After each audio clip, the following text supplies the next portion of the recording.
Hi, this is Rajat from StartupFrat, and today we are going to talk about a little more tactical items as opposed to some of the more strategic stuff and conceptual stuff that we've been discussing. So, are you ready for this? Okay, today what we're going to do is we're going to talk about how your sales and marketing process is designed. And typically, in most businesses, the sales and marketing process is basically designed into three separate stages. The first stage is called advertising.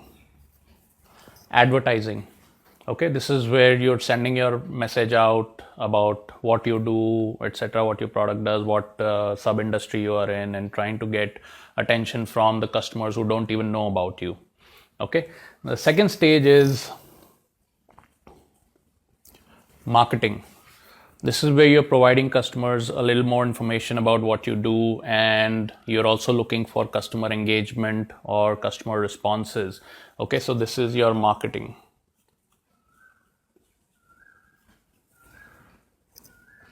Okay, and then typically when a customer walks into your store or into your environment or into your ecosystem, or when a customer, you can do this on web meetings when you set up a web meeting with a customer, or an online meeting, or a phone call, which is specifically where both of you have agreed that you're going to be talking about a specific product offering, and there's going to be discussion about pricing and things like that. So that is your sales meeting, and that part is called sales. Okay, now let me make it diagrammatically clear so there is no confusion. Okay, now the issue I see with most Indian businesses is that traditionally there has been a difference in how Indian people have done business versus how business has evolved in the West, for example. And when I talk about how Indian businesses have evolved, I'm going to be talking about the post-independence era, because before that there was 200 years of oppression, and before that we don't really know how Indians were doing business. A lot of people say Indians have been great at business from the old times, but we don't have recorded history so much, so we don't know. Since the post-British era, what has happened is that India has been a growing economy, so demand has been constantly growing, because India was a very poor country when it was recently liberated and got their independence. And then because they were poor, the only way to go was up. So slowly the standard of living kept rising, and then internal demand inside the country kept rising. When it comes to doing actual industrial level business or any kind of business on a large scale, what typically used to happen was that Indian companies used to have one or two big customers in the West. And I'm talking about manufacturing companies, and then you have services companies, like even IT companies. They used to have like one or two big customers in the West, and then they would build a supply line from India. So typically we were on the supply side, and we did not really need or have a whole lot of experience in creating demand creation. Most of the people who say, well, our community or our state or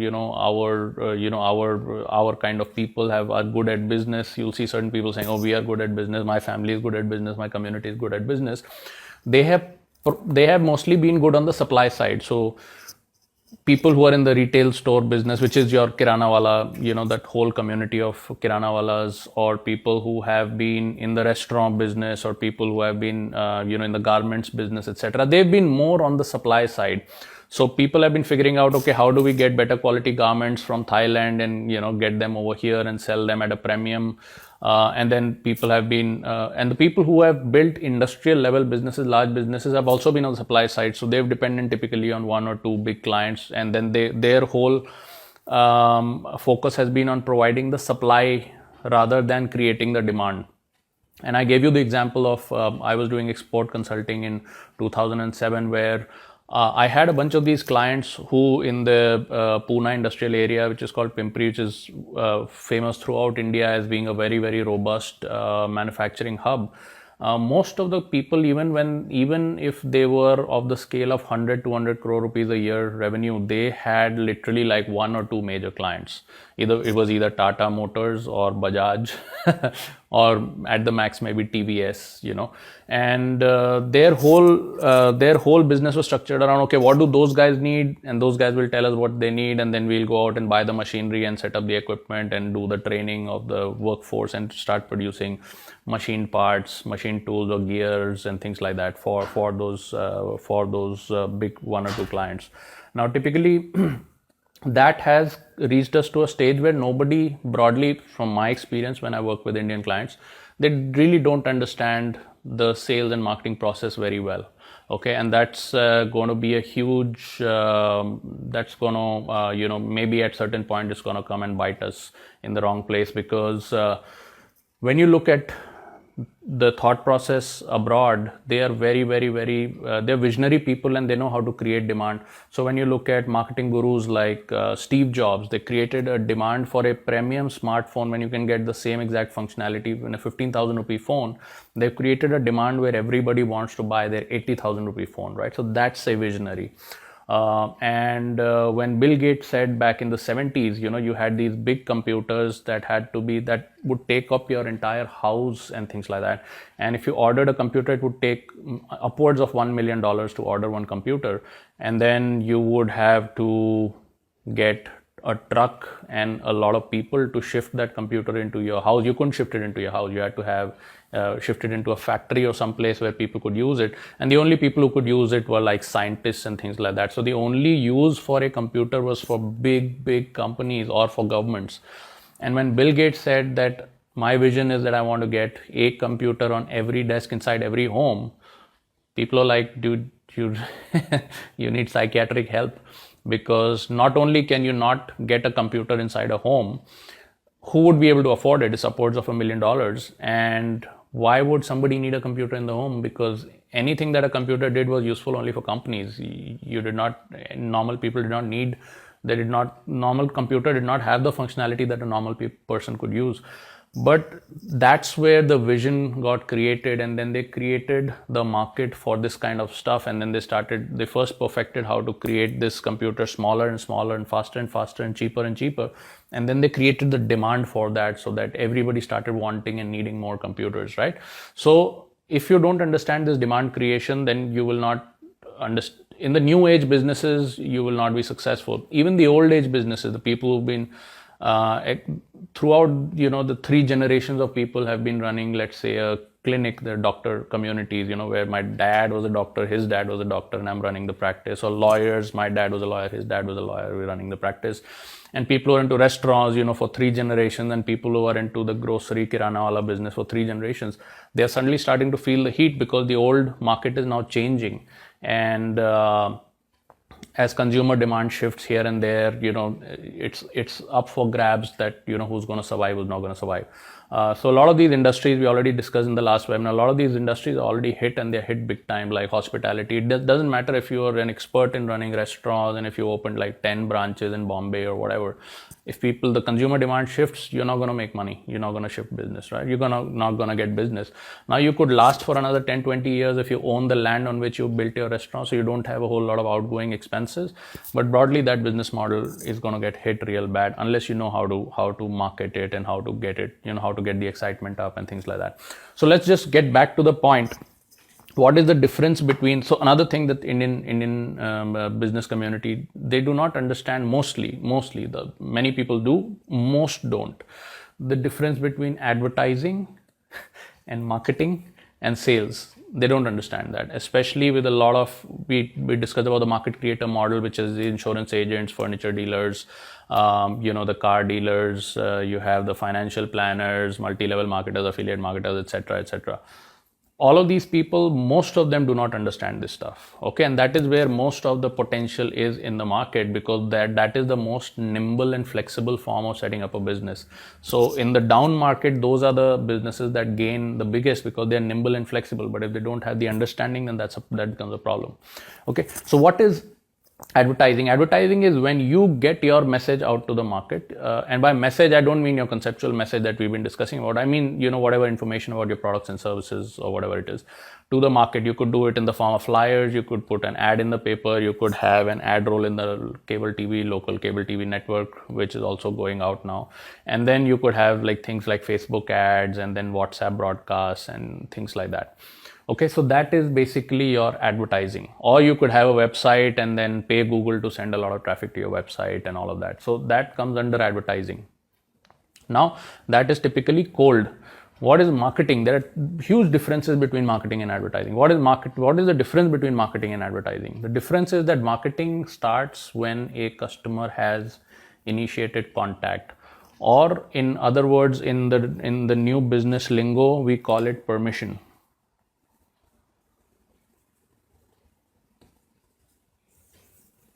Permission. If a customer has given you permission to contact them or otherwise expressed an interest, so if you have a pamphlet that comes to your house that says 50% off on pizzas, new pizza store is opened up, and you give them a call to ask about what options they have, then suddenly what you've done is, as a customer, you have expressed an interest, and that's where the marketing starts, right? Before that it was advertising.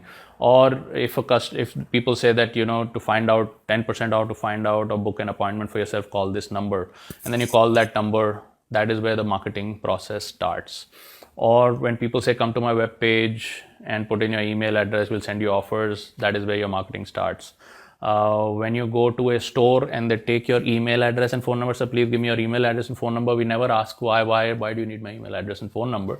But as soon as we give that email address and phone number, it is assumed that you have given them permission to contact you, and the next day onward you see like these SMSs every single day saying 15% off, 20% off, whatever it is, right? So that is where the marketing starts. SMS marketing or email marketing, or you have phone marketing where people call you, telemarketing and all of that. So that is when you have expressly expressed permission or initiated some sort of contact as a customer. That is where the marketing process starts. The sales process is where a customer has expressed interest and they have said, I'm interested in your product and service, and tell me how it can help me and what is the pricing. So it is an express discussion about features, benefits and pricing. Okay, they already know what your product does by then and things like that. Okay, now a huge issue with business houses is that they mix up these three items. They mix up 1, 2 and 3. They mix up their advertising, marketing and sales. And in the webinar the other day, there were a lot of people asking about, there were affiliate marketers and things like that who were asking, what should I do, etc. The first thing you should do is understand the difference between advertising, marketing and sales. Okay, if they try to sell at the very first contact, right? So you try to get your message out there. So you find a lot of these databases. Oh, you have pan-India database of 1 crore phone numbers. You have pan-India database of email or whatever, WhatsApp numbers. You can send out WhatsApp broadcast, and then you can buy those databases for, let's say, 800 rupees for 100,000 phone numbers or whatever it is, right? It means nothing. You can buy it, but what you will be doing to that is advertising. And then the only goal, point number 1, most important, the only goal of this stage is to get the customer to this stage. The only goal of this stage is to get the customer to this stage. Okay. And the only goal, my friend, of this stage is to get the customer to buy. Okay. So if a customer shows up to your store and says that I saw your pamphlet, I don't know what it's about. Can you explain to me so I can figure out if I want to buy? Trick question. What stage is that customer in? Okay. So if they want more information, if they're coming for information, they are not in this stage. They're probably either in this stage or in this stage. Okay, that is very important to know what stage the customer is in, because that will help you to decide course of action. Okay, if a customer says, I saw your pamphlet and I'm interested in your product which costs 10,000 rupees, if they say they're interested, what I would typically say is, so give me the 10,000 rupee check, right? And they say, no, I want you to tell me more about your product. Okay, so they are not in this stage then. They are either in this stage or in this stage. And if they are in this stage, what is my only goal? Is it to tell them about the pricing and try to ask for the check? No. If they're in this stage, my goal is to get them into this stage. That is my only goal. Okay, if I try to sell here, I will fail. If I try to sell here, I will fail. Okay, if I try to sell here, even there I will fail about 8 out of 10 times. But at least the customer and I are both on the same page that the goal over here is that you have enough information. All I need to do is provide you the features, benefits, and pricing, and you give me the money. Okay. Now, so let's just get back for one step and just make this simpler. What typically happens is that if you try to sell in the advertising stage, the conversion rate at this advertising level is 1:100,000. Okay, ranging from 1:100,000 to 1:10,000 maybe. If you try to sell at this stage, okay, and also depending on what kind of product you're trying to sell, we'll discuss that slightly further. Depending on the price of your product, where should you try to sell it and how should you try to sell it, because otherwise you'll be wasting a lot of time and you'll go out of business. In the new market, time and focus is going to be of the essence, because if you're doing the wrong thing at the wrong time, the thing won't work. You will blame it on the post-pandemic slowdown and you'll go out of business instead of getting smarter about it, right? So so the conversion rates over here are this much. Okay, what are the conversion rates at the marketing level? If somebody sees my ad or something and they give me a call, they're over here, and if I try to sell them then and there, the conversion rate is literally 1:10,000 to 1:1,000. That means I'm going to get only one sale out of 1,000 people. Okay, and if you're in sales, now in sales it's not a one-shot process. What I recommend to people is that you have an express highway approach, which I'll talk about in a future video because that's a little longer concept. Okay, this is an express highway approach, but if you follow this approach right, your conversion rate otherwise could be 1:100, but if you follow this approach, your conversion rate could become 1:5 maybe 5. Right? Or more accurately, let's say 2:10. Okay, 1:5 or 2:10, which is the same thing, about 20%. Okay, so we're not going to talk about this part today. This whole sales process we're going to talk about later. But what is the goal? What is the number one rule of sales and marketing? The goal of any one stage is to reach the customer to the next stage. It's not to get the money out of them. It is to reach them to the next stage. So point number one, the goal of any one stage is to reach them to the next stage, not to make a sale. If you try to do that, imagine if you were trying, if you were trying in the advertising process to sell something to a customer and the conversion rate is 1:10,000, then your product would need to be at least worth 10,000 and your flyer would need to be ₹1 or less. Right? ₹1 or less. That means to distribute the flyers, you'd probably pay the newspaper vendor, newspaper distributor, maybe ₹1 per flyer. Expect that flyer, because it's a loose item, it reaches every house because sometimes they fall out and things like that. And then you would expect everybody, the owner of the house, to actually read that flyer, because sometimes the servant picks up the newspaper and then they chuck out the flyers from there. Or maybe the dog picks up the newspaper and all the flyers are all over the house. And then in spite of that, you would expect maybe 1 out of 10,000 people to make a 10,000 rupee decision. You'll have to price your product to 10,000, otherwise you will be losing money on the whole thing, right? And what are the chances in your experience that somebody who reads a flyer spends a check worth 10,000 rupees? Not very many, not in India at least, right?